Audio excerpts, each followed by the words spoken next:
Muito boa noite a todos vocês que estão acompanhando, né, essa nossa inauguração do nosso canal aqui no Instagram, da Academia da Reforma Tributária, né? Então hoje nós vamos dar início, né, a uma sequência de lives que normalmente ocorrerão às segundas-feiras, em que nós vamos estar aqui presentes para discutir alguns importantes temas, né, relativos à reforma tributária sobre o consumo, né, que teve a sua previsão constitucional pela Emenda Constitucional 132 de 2023 e agora, né, vai ser regulamentado. Vamos lá, deixa eu trazer aqui, né, o mestre Vilches.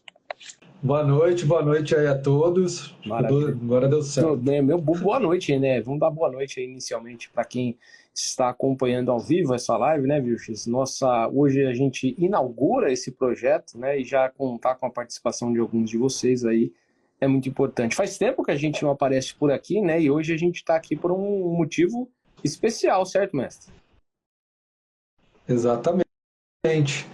Vamos inaugurar um projeto aí que foi tão planejado, né, tão pensado aí já há algum tempo, né, e a gente vem aqui lançar para vocês esse projeto, mas antes de mais nada, deixa eu me apresentar e se aproveita e se apresenta, Bruno. E aí você tece aí algumas considerações, explica mais ou menos o que é a Academia da Reforma Tributária, né? E já convido a todos a se inscreverem aí no canal, né? Até um dos aí, o Bruno está aí no nosso canal, Academia da Reforma Tributária, eu estou aqui na minha conta pessoal, né? Quem não segue, quem não está aí nos acompanhando, hoje a gente está inaugurando, né? O canal foi lançado aí com a sua primeira publicação hoje, né? Mas meu nome é Rafael Vilches, sou auditor fiscal, né, do município de São Paulo desde 2012, já fui analista tributário da Receita Federal, né? E hoje eu estou representando o município, então eu sou um dos representantes do município de São Paulo na Abrasf, aí num importante foro aí de discussão sobre a reforma tributária, né? A Abrasf, quem não conhece, é a Associação Brasileira da Secretaria de Finanças das Capitais.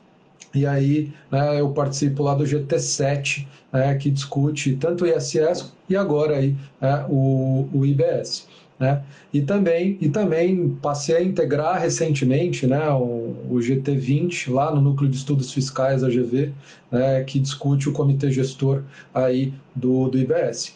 Então, é exatamente essa a intenção, né? Passar um pouquinho aí da minha experiência, da experiência do professor Bruno aqui nesse novo projeto, direcionado a profissionais, né? Contadores, advogados, empresários, né?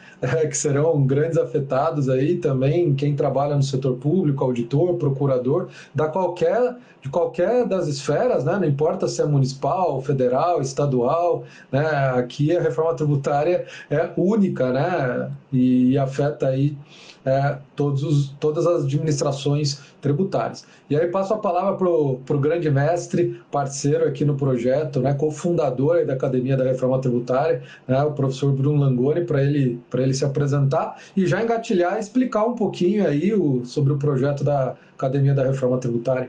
Então, meu nome sou o Bruno Langoni, né? Atualmente eu atuo como auditor fiscal tributário aqui no município de Campinas, né? Sou graduado em administração de empresas e direito, né? Tenho algumas especializações na área do direito também, direito constitucional, direito tributário e, né, ministro, né, as disciplinas de direito tributário e legislação tributária, né? Onde a gente acaba sendo até um pouco mais conhecido, né, mestre? Até mesmo por conta disso é importante já de plano, né, fazer aqui, tecer aqui os contornos desse nosso novo projeto, né, Academia da Reforma Tributária, né? Então, boa parte de vocês que possivelmente estão aqui hoje, né, nos conhecem aí em razão da nossa atuação, né, como professores de legislação tributária municipal no mundo dos concursos, né, algo que a gente já vem fazendo aí há algum tempo, né, auxiliando vocês nessa jornada da aprovação, né?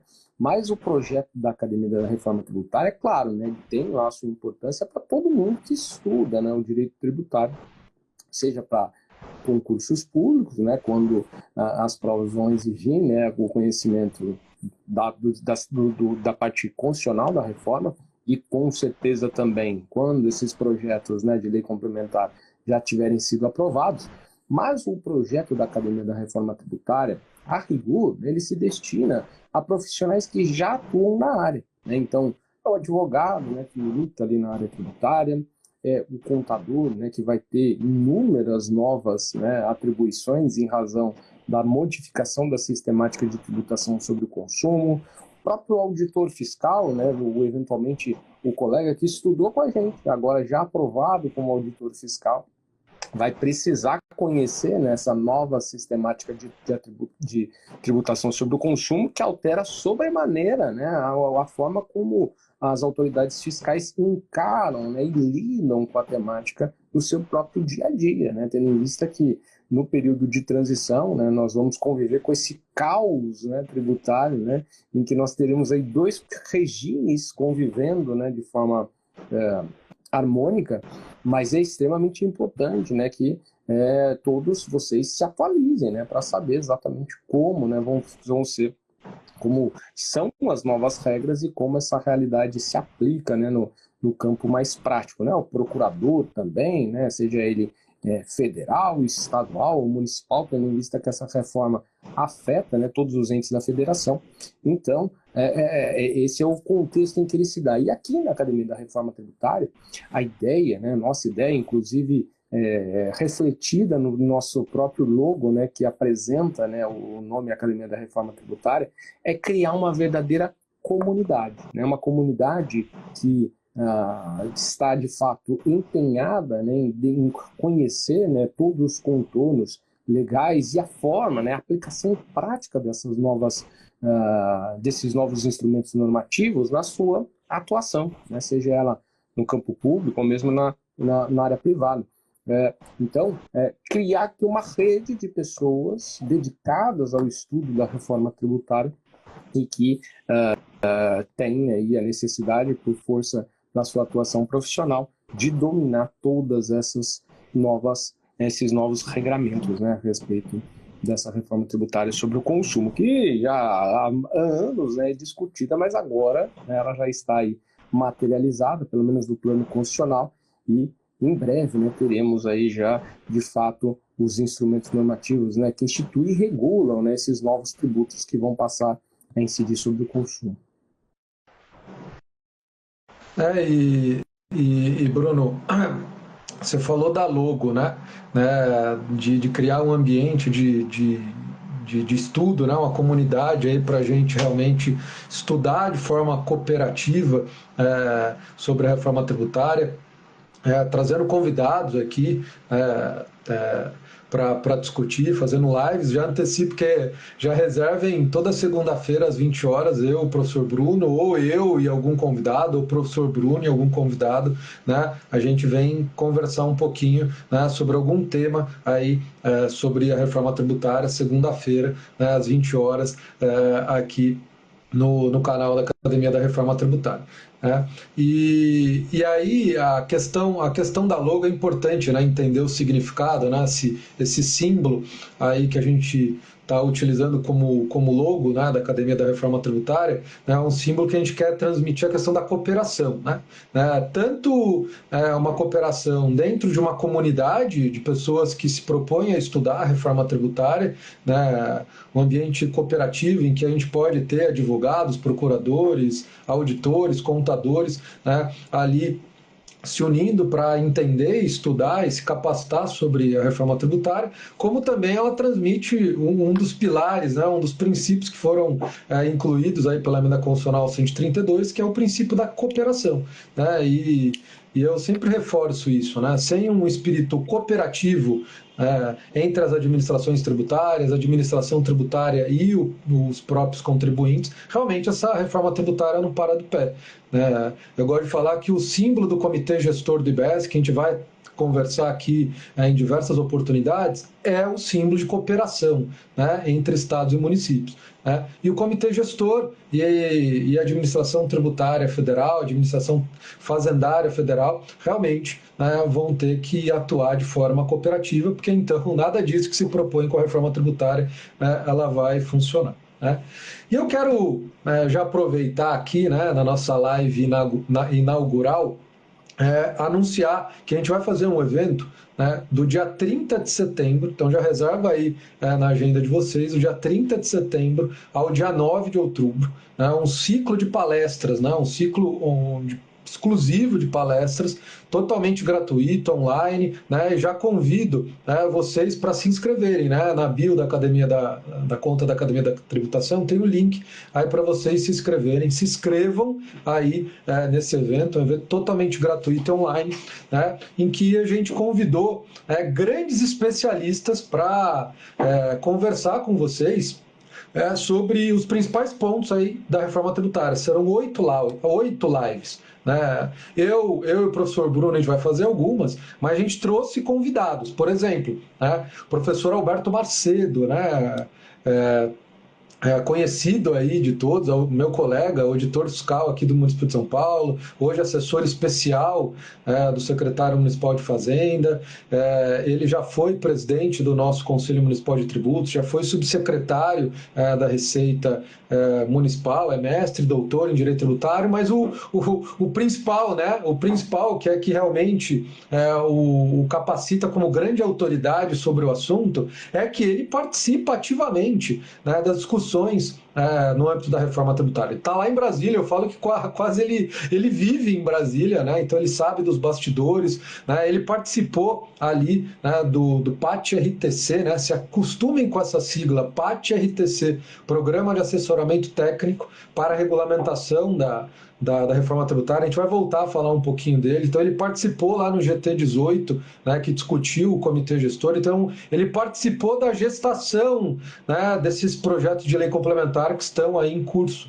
Né? Participou também da comissão de sistematização, né, que realmente gestou esses dois projetos de lei complementar que estão em discussão no Congresso Nacional, que a gente vai detalhar um pouco mais sobre eles aqui. Te convidou o Alexandro Kuhn, né, que é auditor fiscal aqui do estado de São Paulo e um dos pais do split payment.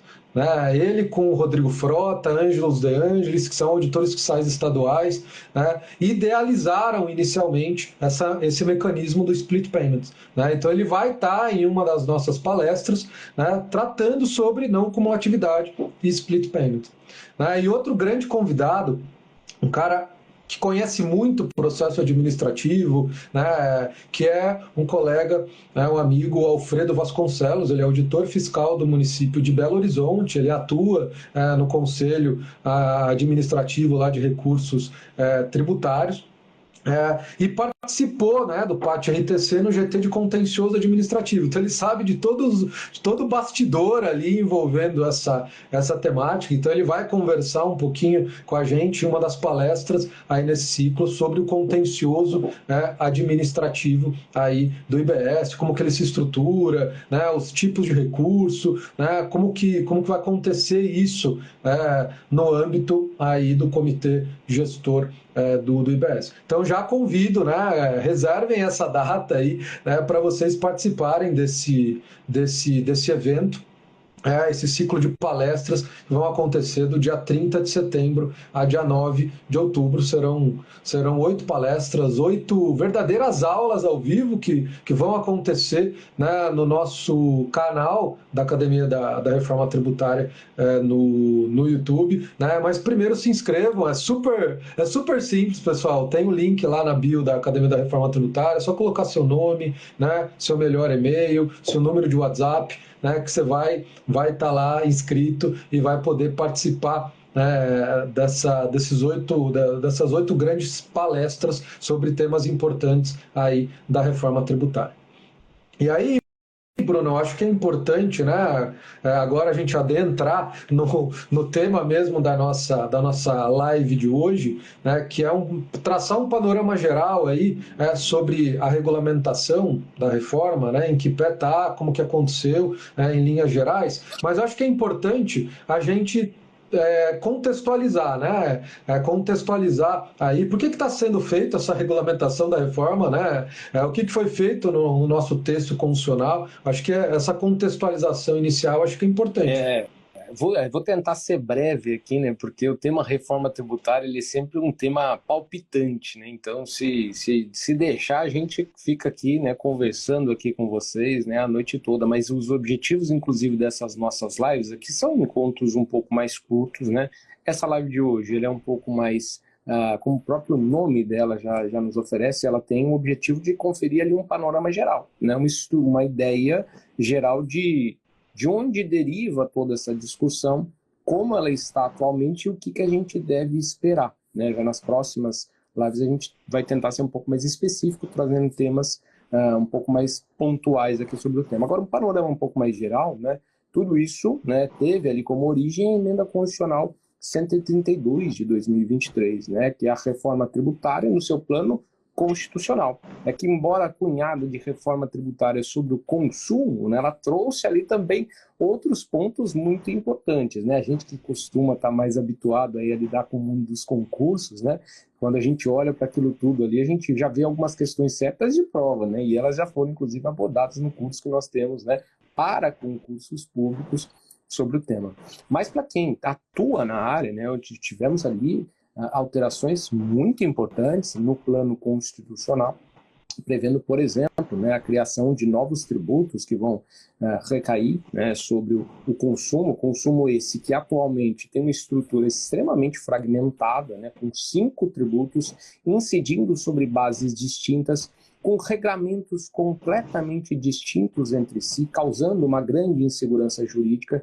Insegurança jurídica essa que acaba por afastar do nosso país, muitas vezes, o capital internacional, em razão da dificuldade, da complexidade da legislação tributária e por força também de alguns institutos, né, que vão ser agora atacados, né, pela reforma tributária, cuja ideia principal é tornar, né, essa sistemática, né, de tributação sobre o consumo mais simples, mais neutra, como o próprio artigo 145, parágrafo 3º do texto constitucional estampa com um novo princípio, né, ao nosso que deve ser observado no contexto da reforma tributária, né? Então, há alguns vetores no texto constitucional, e isso é o que eu gostaria de destacar, que orientaram toda, né, a construção dessa reforma tributária que se iniciou mais ou menos ali nos idos de 2014, né, quando um grupo, né, ali, principalmente de alguns membros lá da FGV São Paulo, se debruçaram sobre o tema, né, e isso acabou, inclusive,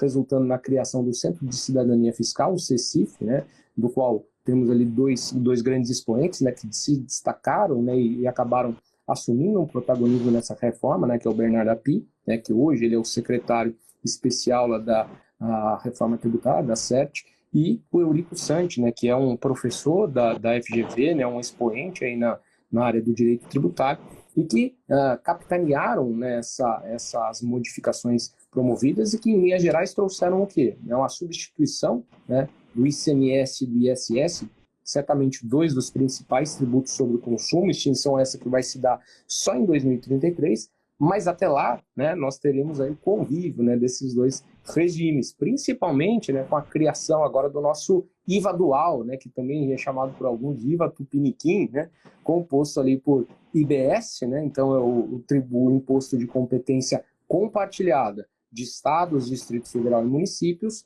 e a CBS, né, Contribuição sobre Bens e Serviços, que vai ficar a cargo da União. Dentro desse contexto também de criação de um imposto de competência compartilhada, surgiu a necessidade de criar uma figura, né, que acabe promovendo a coordenação da gestão desse novo imposto sobre o consumo, né, que é o comitê gestor, que vem causando aí, né, inúmeras discussões, da qual inclusive o nosso grande mestre professor Rafael Vilches participa, né, desse grupo de discussão sobre o tema, né, o grupo de discussão da o núcleo de estudos fiscais da FGV, onde eles também discutem comitê gestor, tendo em vista a sua própria natureza jurídica, né, que já é algo objeto de discussões acaloradas, né, e dentre... Que ninguém sabe direito, né? Qual que é a sua natureza jurídica, né? A gente só sabe que é uma entidade pública sobre regime especial, né? Mas qual é a categoria? Talvez seja uma nova categoria, né? Que até mesmo o próprio tema, né, sobre regime especial, né, nos indica, né, que é de fato uma nova categoria que não pode, né, ser enquadrada dentre aquelas previstas no decreto 200 de 67.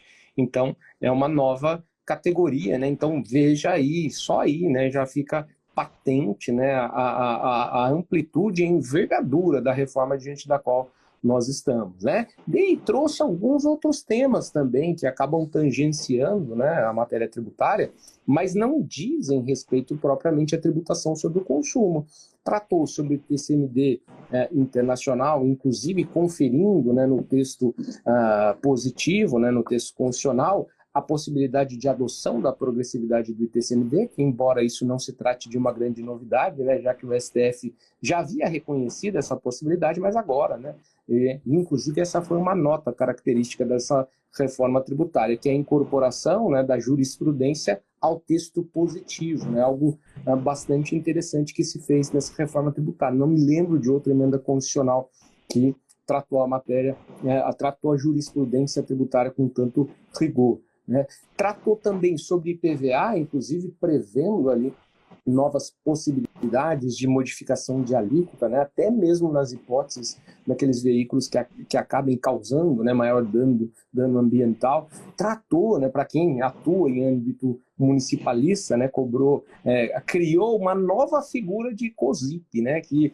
até eu já ouvi falando do Virches e gostei, né? Ele criou ali uma famosa contribuição Big Brother, né? Já que ele incluiu no seu campo de incidência, dentre as materialidades que vão submeter à incidência desse tributo de competência municipal e também do Distrito Federal, o monitoramento, né? E isso já nos indica também, né, que possivelmente isso vai resultar um aumento da carga tributária, já que se agora a contribuição visa atender, dentre outras coisas, né, visa ter um monitoramento como uma possibilidade de... isso possivelmente vai estar refletido, né, na alíquota da COSIP. Mas foram inúmeras as alterações, né? Tivemos ali algumas alterações também no artigo 150, né? Base de cálculo do IPTU, né? Possibilidade de alteração, né? Tem gerado algumas discussões, né? Porque o texto constitucional ele disse o seguinte, né? No artigo 156, né? Houve a possibilidade... Atualização. O termo que se utilizou lá para legitimar a verdadeira majoração da base de cálculo do IPTU foi atualização.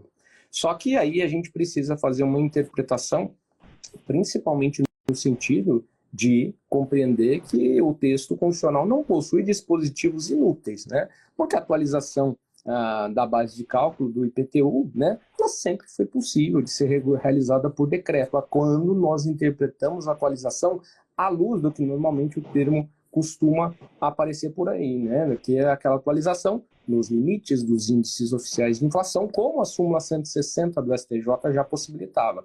Portanto, de que forma nós devemos interpretar esse dispositivo constitucional? É pela possibilidade de majoração, desde que uma lei, né, uma lei essa de caráter formal, editada pelo poder público, pelo município, acabe, né, definindo contornos, definindo critérios para que o chefe do Poder Executivo, de fato, ele possa majorar, entenda, né, aí a atualização como sendo uma verdadeira majoração, por meio de um instrumento infralegal, as bases a planta genérica de valores, né, que acaba, né, apresentando os elementos quantitativos, os elementos que possibilitam, né, a definição do valor venal dos imóveis, né, que são onerados pelo IPTU. Mas foram diversos outros temas, né, aqui é só um panorama geral que eu queria trazer para vocês, né, e tudo isso também a gente vai aprofundar ao longo das lives, das palestras que a gente vai ter no canal nosso do YouTube. Então são vários temas que a gente vai aprofundar, aqui é só um briefing inicial, certo? E aí eu queria passar, né, para o meu colega, né, Rafael Vilches, para ele também tratar de que forma se deu nessa discussão, né, a respeito principalmente das regulamentações da reforma tributária no contexto do PAT-RTC, né, o Programa de Assessoramento Técnico aí da Reforma Tributária sobre o Consumo. Conta aí para a gente, Vilches, como é que se deu essa dinâmica, né, até a gente ter chegado aqui. Isso é muito interessante, Bruno, que você colocou aí da emenda constitucional. Essa foi a primeira etapa, né? A gente alterou ali o texto constitucional, né? O Congresso Nacional exercendo ali o poder constituinte reformador, né? Alterou o texto constitucional, só que essa é a primeira etapa, essa é a etapa de eu alterar o texto constitucional. Agora eu preciso do plano legal, né? E aí, conforme previsão expressa na própria emenda, né, que alterou o texto, eu preciso de algumas leis complementares. Né? Eu preciso de algumas leis complementares. Ali, inicialmente, vão ser 3 leis complementares, vão ser 2, né? Ou vai ser uma só para abordar tudo. Né? Uma coisa é fato. Né? Você pega a emenda constitucional 132, ela fala em mais de 70 possibilidades, né? Em mais de 70 oportunidades, ela menciona a expressão lei complementar. Né? Então a gente vai precisar, né, de uma norma infraconstitucional para regulamentar o que está na Constituição. Né? Então, a primeira etapa foi a elaboração desses projetos de lei complementar. Né? E a gente está falando de lei complementar nacional. O Congresso Nacional que vai deliberar, né, sobre aprovar e depois publicar essas leis complementares. Né? A questão é que tem temas ali que são de competência de municípios e estados, né? Mas que vão ter que ser aprovadas, né, e vão ter que ser deliberadas no Parlamento Nacional, né, no Congresso Nacional. Né? A grande questão é como que a gente vai gestar um projeto de lei? Né, um projeto de lei, né, que formalmente é de competência da União. A União que envia e tem a competência para iniciar um processo legislativo no Congresso Nacional. Né? Um estado de forma isolada, um município, né, não tem como, né, de forma individual, iniciar um projeto, propor um projeto de lei, né, para inaugurar um processo legislativo no âmbito do Congresso Nacional. Né? E aí que veio a novidade. Né? Falou, vamos gestar dentro de um programa, um programa de assessoramento técnico, para fins de regulamentar, né, essa reforma tributária sobre o consumo. Então, se teve essa ideia, né, o que a gente chama de PAT-RTC, para a gente gestar e discutir entre todos os entes federados, União, estados, municípios. Se criou vários grupos de trabalho, foram 19, né, grupos de trabalho temáticos, né, tão amplo, né, essa reforma tributária, aqui eu falando de reforma tributária sobre o consumo, né, IBS, CBS, imposto seletivo, comitê gestor do IBS. Né, se eu pegar esses macro temas, né, eu posso fragmentar em vários temas. Né, e aí se criaram vários grupos de trabalho para discutir vários aspectos dessa reforma tributária sobre o consumo. Teve desde GT sobre imunidade, sobre regimes aduaneiros especiais, importação, né, sobre o comitê gestor do IBS, sobre imposto seletivo, sobre o contencioso administrativo, sobre fiscalização, sobre harmonização e interpretação do IBS, sobre os regimes diferenciados, né, aquelas hipóteses de alíquota reduzida, GTs específicos para discutir alguns regimes específicos, combustíveis, com bens imóveis, serviços financeiros, sobre cashback, sobre distribuição. Então, os mais diversos temas, né, se criaram ali GTs em que se discutiam, né, e a discussão envolvia estados, municípios, e a União Federal. Alguns poucos temas, né, a gente só teve a União ou só estados e municípios, por exemplo, o GT de imposto seletivo, só teve a União, porque é um imposto de competência federal. Sobre o comitê gestor do IBS, não tinha lá a União participando. Por quê? Porque é um comitê gestor do IBS. O IBS é um imposto de competência compartilhada entre estados e municípios. Mas a maior parte dos grupos de trabalho, né, tiveram a participação de todos os entes federados, auditores fiscais municipais, estaduais, auditores da Receita Federal. A gente teve também a participação dos procuradores, né? Porque se criaram, além desses grupos, se criaram um grupo de apoio jurídico, de assessoramento jurídico, que foi denominado de GAGE, em que você tinha ali os procuradores, né? E eles eram instados a se pronunciar sobre alguns assuntos polêmicos, né? Ali na discussão desses grupos. A gente teve um grupo de quantificação, né? Que a depender do que era proposto em cada GT, né, eu tinha ali uma equipe de quantificação para ver qual era o impacto, né, os números, né, para se tomar determinadas decisões. E a gente tinha uma comissão de sistematização, porque imagine, né, eu tenho grupos de trabalho trabalhando de forma autônoma, mas depois como que eu sistematizo, né, as propostas ali de regulamentação em cada uma das áreas, como que eu sistematizo aí e crio ali os projetos de lei complementar, né? E a escolha foi, vamos gestar dois projetos de lei complementar. Dois projetos de lei complementar, que foi o PLP 68 e o PLP 108. O PLP 68, ele propõe aí instituir o IBS e a CBS, né, e o imposto seletivo. Então, isso que é o que é tratado, o que é disciplinado no PLP 68. E o PLP 108, ele trata do comitê gestor, né, a estrutura do comitê gestor, suas atribuições, suas competências, né? Ele trata ali do regime de pessoal, né, dos servidores, quais serão os tipos de servidores que vão atuar no comitê gestor, o controle externo, a questão orçamentária, né, do comitê gestor, né? Ele tenta tratar da natureza jurídica, né, do comitê gestor. E ele trata sobre o processo administrativo fiscal. Ele trata ali, né, sobre o contencioso administrativo do IBS. Né? Ele trata de regras relativas à distribuição da receita do IBS durante a transição.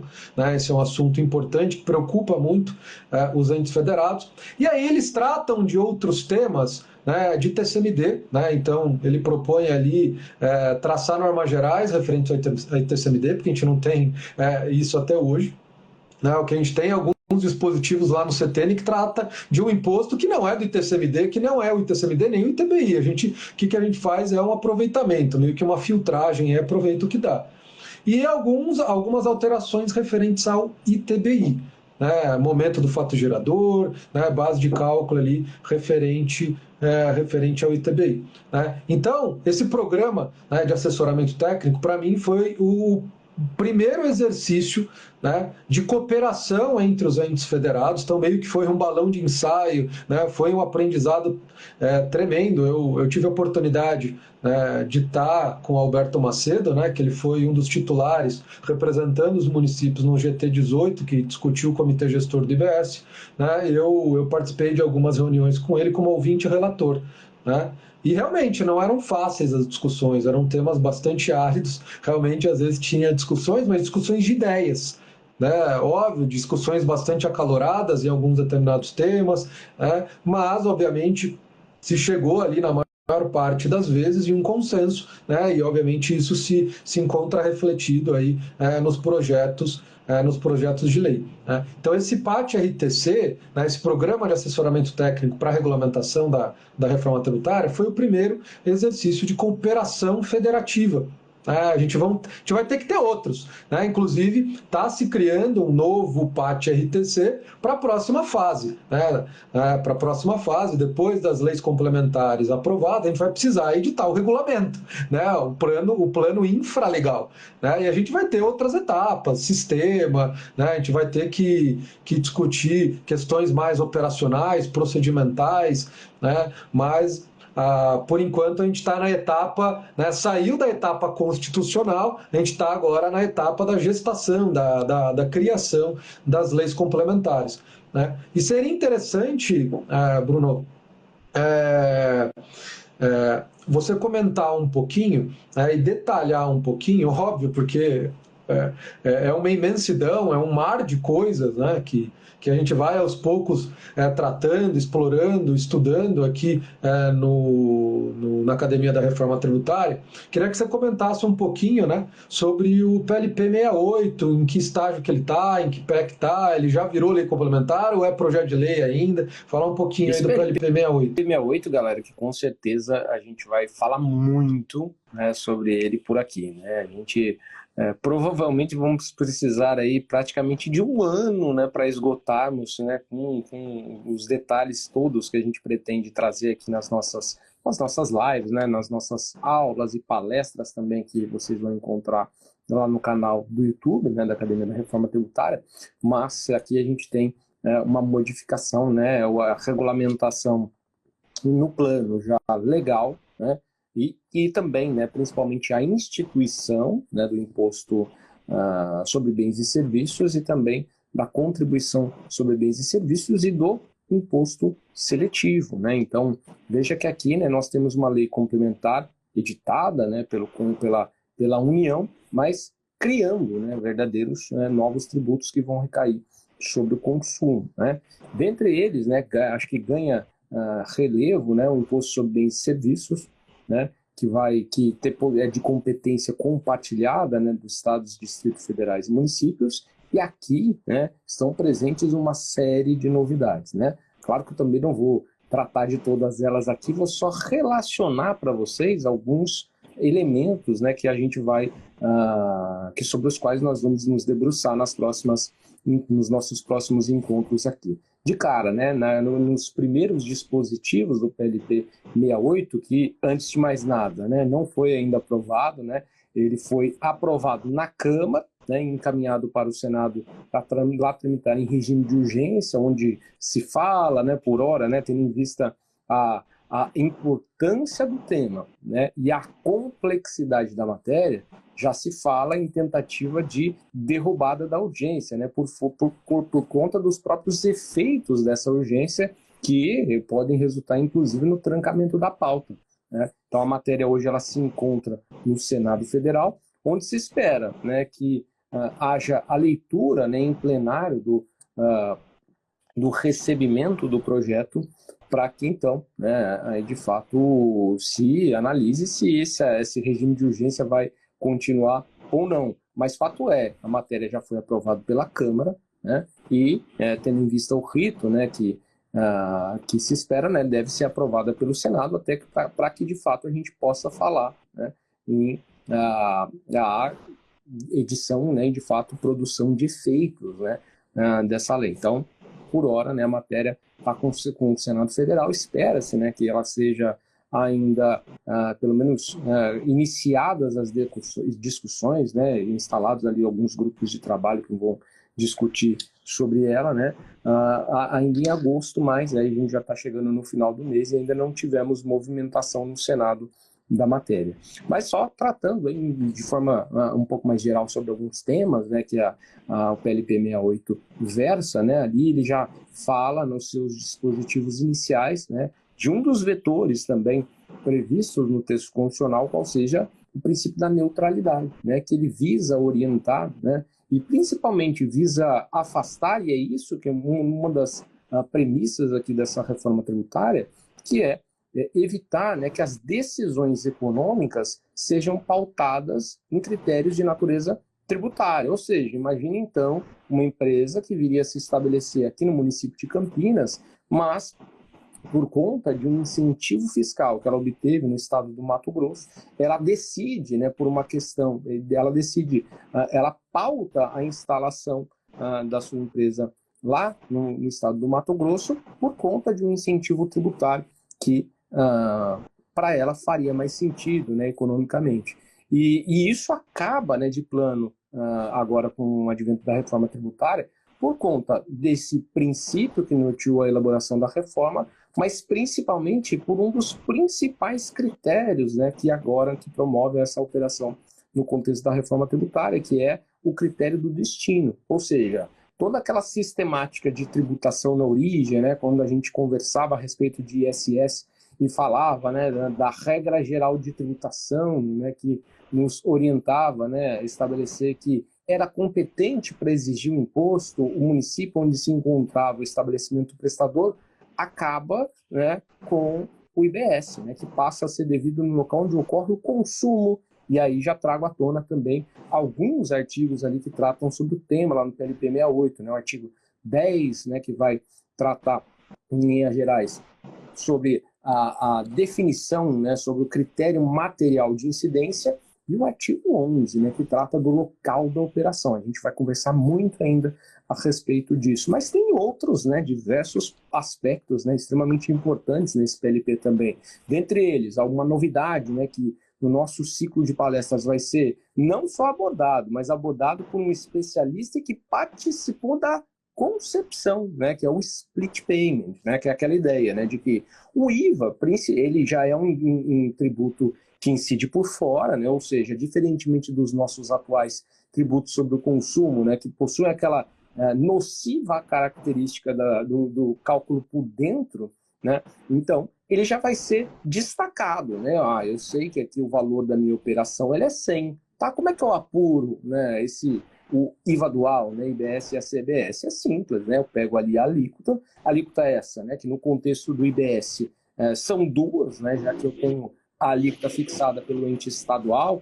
né, o IBS estadual, mais a alíquota fixada pelo IBS municipal, do município onde ocorreu o consumo, somo as duas e aplico sobre o valor da operação. Então, o split payment, em linhas gerais, ele faz o seguinte, olha, não tendo havido ainda um pagamento, também contexto de pagamento muda aqui no âmbito da reforma tributária, no ato da liquidação financeira já se faz o split, né? Então, a parte relativa ao IBS, né, ela já é imediatamente destacada, encaminhada ao comitê gestor, a quem incumbirá, né, promover a distribuição desses recursos conforme, né, os regramentos previstos no próprio texto constitucional aos entes competentes. Temos ali também a figura do cashback, né, que visa promover de fato uma política distributiva distinta daquela adotada no âmbito do regime anterior, né, em que a seletividade era orientada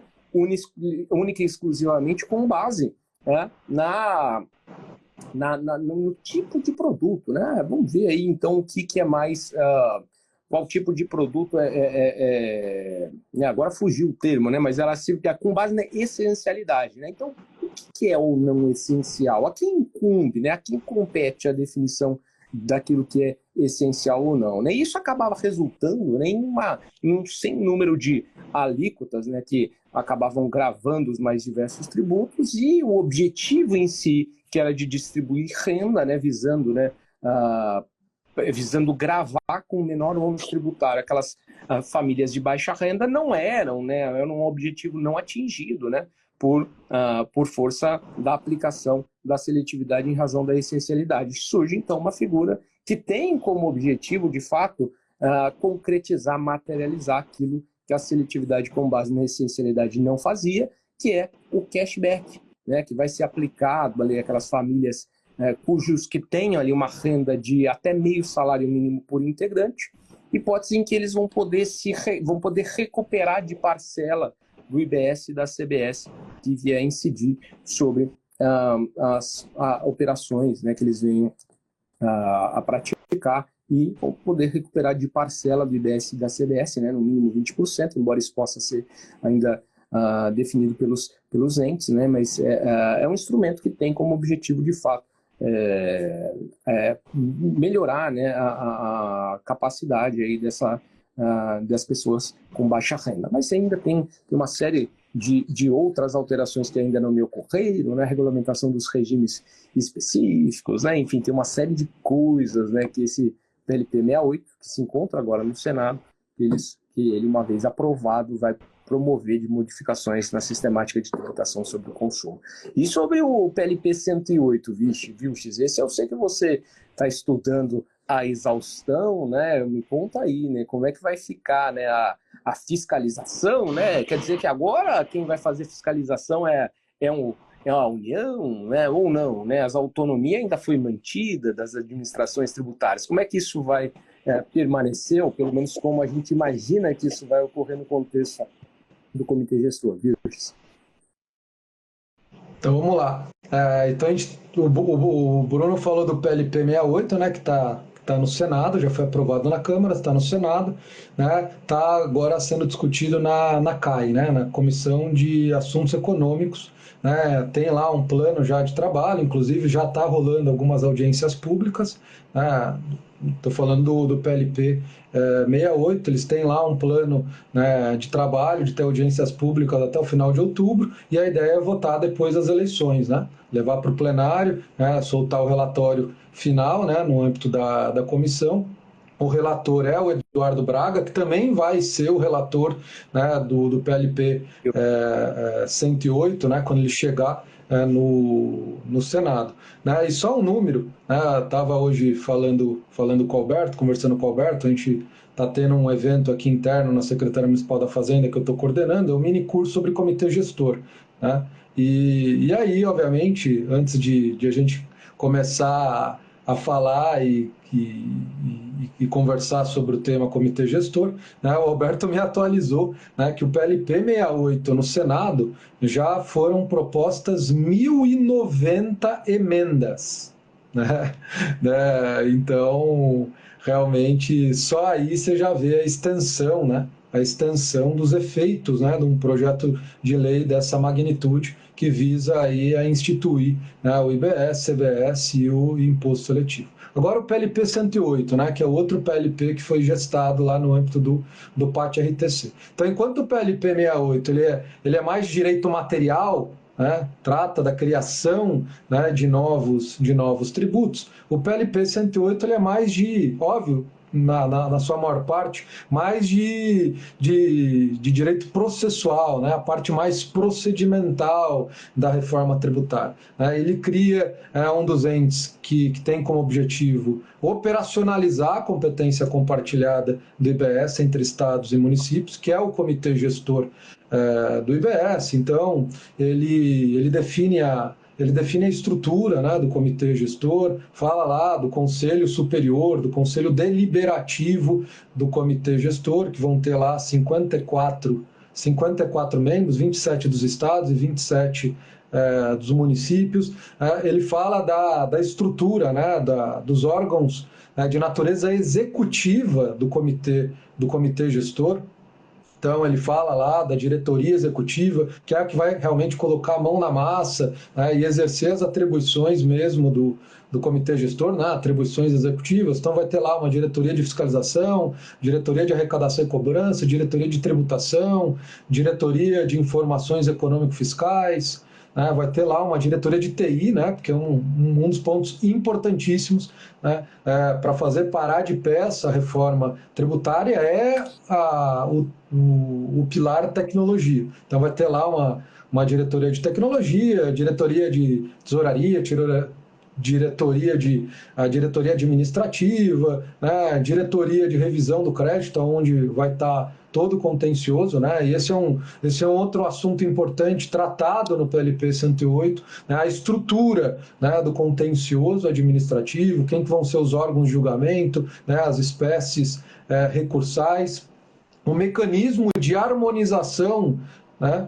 com a CBS, né? Porque a gente vai ter aí o comitê gestor interpretando, julgando questões relativas ao IBS, regulamentando, né? Porque essa é uma das funções aí principais do comitê gestor, é editar o regulamento único do IBS, mas a União vai também poder editar o regulamento da CBS. Né? E como que a gente garante que não surjam, né, divergências interpretativas, regulamentares do IBS e CBS, já que eles têm a mesma estrutura normativa, né, criadas pela mesma lei complementar, ou vão ser criados pela mesma lei complementar. Então, a gente, além de definir a estrutura do contencioso administrativo, né, define normas gerais desse processo administrativo, né, normas ali de cunho processual, como que vai acontecer aí esse contencioso, e regras de distribuição da receita do IBS durante a transição. Né? A gente vai ter um período de transição para os contribuintes até 2032, né? Mas a gente vai ter uma transição federativa muito longa. né, até 2098, né, e como que vai se estruturar isso, como que vão ser a distribuição da receita do IBS durante esse período, né, o PLP 108 também regula, e disciplina. E em que etapa está hoje, né, o PLP? O PLP 108, né, ele já foi votado em plenário, né? O que a gente tem hoje é alguns destaques, né? São 7 destaques que estão para ser apreciados no plenário. Já eram para ter sido votados, mas aconteceu meio que uma crise institucional no meio aí, né? Que foi lá a crise entre o Supremo Tribunal Federal e o Congresso, com aquela decisão, né, do ministro Flávio Dino, suspendendo lá as emendas PIX, né, o tal do orçamento secreto, tal. Né? Então isso gerou uma crise que paralisou o Congresso, paralisou ali a votação do assunto da reforma tributária. Provavelmente, né, pelo que eu fiquei sabendo, né, isso vai ser tratado ali na segunda semana de setembro, por volta ali, depois do feriado, que vai ver uma nova semana em que há um esforço concentrado ali na Câmara dos Deputados para votar ali algumas medidas do governo, né? Então, provavelmente o PLP 108 chega ao Senado, né? Depois de ser votado esses 7 destaques, ali no final de setembro. Ali no final de setembro. A ideia, né, pelo menos o plano, é que esses 2 projetos de lei complementar, né, sejam votados, né, aí até o final do ano. Então a ideia é que já no início de 2025 a gente já tem aí essas 2 leis complementares aprovadas. Aí realmente aí é um material gigantesco de estudo, né, de vários anos. Né? Mas aí não para por aí. Né? Não para por aí. Depois de a gente ter a aprovação das leis complementares, então eu vou estudar a parte constitucional, vou estudar essas leis complementares, pronto. Eu já estou craque em IBS, CBS, imposto seletivo, não. Tem um regulamento. Né? Que nem quando a gente estuda, né, para algum concurso de fisco estadual, por exemplo. Né? A gente estuda a parte constitucional do ICMS, a gente estuda a Lei Candir, a gente estuda a lei instituidora do ICMS, estuda o regulamento, né, do ICMS. Né? Então é a mesma coisa aqui. A gente vai estudar a parte constitucional, né? A única diferença é que não vai ter uma lei complementar de normas gerais. Né? A lei complementar é a própria lei instituidora aí do IBS e da CBS, porque a lei é de âmbito nacional já desde o seu nascedouro. Né? E aí a gente vai ter o regulamento. Né? O regulamento do IBS e o regulamento da CBS. O regulamento do IBS vai ser editado pelo Comitê Gestor e o regulamento da CBS. A ideia é que seja, né, isso está previsto no PLP 68, né, que seja aprovado aí, por meio de um ato conjunto, para que a gente tenha, né, pelo menos na parte comum IBS e CBS, a gente tenha, né, um regulamento igual. Né? Não faz sentido ter regulamentos diferentes, já que eles nasceram pela mesma lei complementar. Ok, vou estudar o regulamento. Para por aí? Não.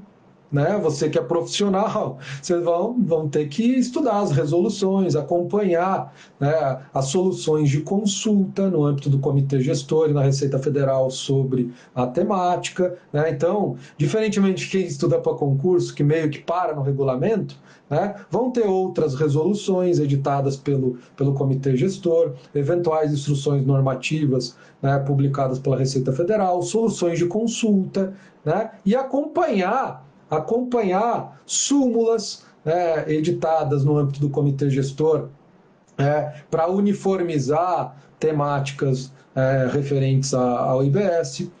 Vão ter provimentos vinculantes a serem editados pelo Comitê de Harmonização, que é fora do Comitê Gestor, é um comitê que visa harmonizar a interpretação do IBS-CBS. Então, eventuais divergências interpretativas, né, do Comitê Gestor e da Receita Federal referentes à IBS-CBS vão ser editados provimentos vinculantes com a ideia de uniformizar. Né? Então, realmente, a gente tem muita coisa ainda para estudar sobre a reforma tributária. Né? Não é só a criação de novos tributos. né, a criação, né, de um novo sistema tributário, de uma nova lógica, né, de uma nova lógica de como que funciona uma administração tributária. Né? Se criou uma nova entidade, né, uma nova categoria, né, do direito administrativo, denominado comitê gestor. Então, além né, de a gente ter que estudar muito direito tributário, a gente vai ter que estudar muito direito administrativo para estudar essa nova entidade pública, né, a depender da sua área de atuação, direito financeiro, né, de como que vai estruturar tudo isso dentro, né, do comitê gestor. Então tem muita coisa para ser estudada, né, e você, profissional que queira se destacar, né, na área tributária, é fundamental que você, desde já, estude essa temática. Né? Estude essa temática.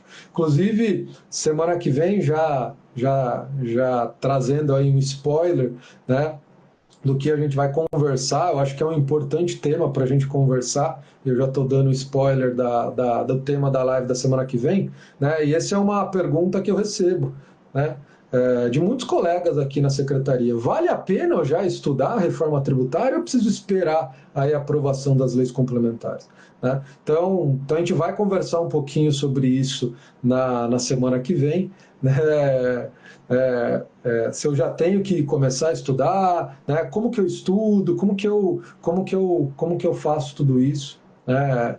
E é isso. Eu acho que foi importante, né, Bruno? Acho que deu esse panorama geral. Eu acho que para quem está começando a estudar a reforma tributária, ou até mesmo quem já está aí se enveredando nesse mundo dos estudos da reforma tributária, é importante ter esse voo panorâmico, né? Para você entender, né? Para você entender o todo que você vai ter que estudar. Né? A gente tem hoje só a ponta do iceberg, que é a parte constitucional, né? As leis complementares estão sendo elaboradas, estão sendo discutidas, né? Para que sejam aprovadas, e aí depois não acabou o estudo. Né? Vai ter o regulamento, vão ter outras questões que sempre a gente vai estar aqui discutindo e conversando, né, sobre aí a reforma tributária.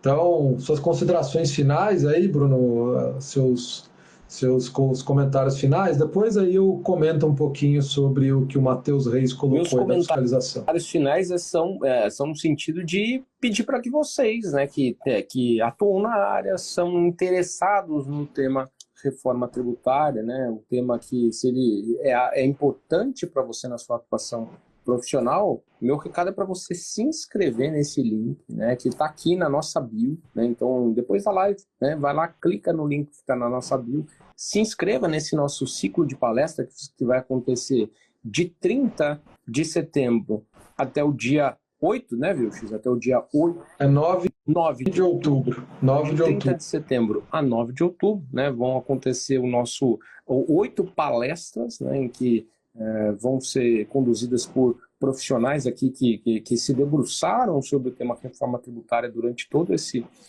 período em que a reforma tributária foi discutida, e são encontros gratuitos, né? Então é importante que você se inscreva, participe do nosso grupo de WhatsApp, né, que vai ser direcionado para você assim que você realizar a sua inscrição, porque lá no nosso grupo de WhatsApp nós vamos informar vocês, né, tanto do nosso cronograma, né, e também por lá nós vamos oferecer para vocês também conteúdos exclusivos, né, relativos a essas palestras que vão ser ministradas a partir do dia 30 de setembro. Então, terminou aqui a live, faz sua inscrição, né, e garanta, né, o seu acesso a essas 8 palestras que vão tratar sobre temas de fundamental importância para você que atua na área.